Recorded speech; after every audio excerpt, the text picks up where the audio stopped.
gimana Om soal ini latihan hari ini Om? Kan kita tahu pemerintah PSSI juga belum memberikan respon lanjutan mengenai pasien liga seperti itu. Ya, yang pasti program tetap kita alihkan.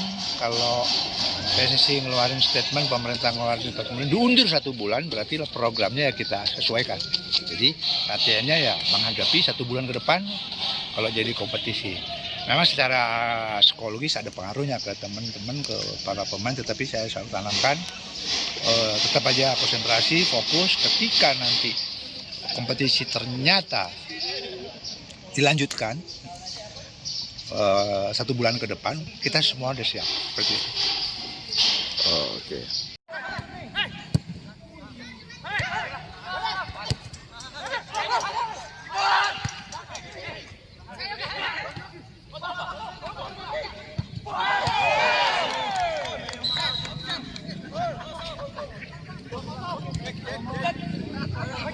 Ali,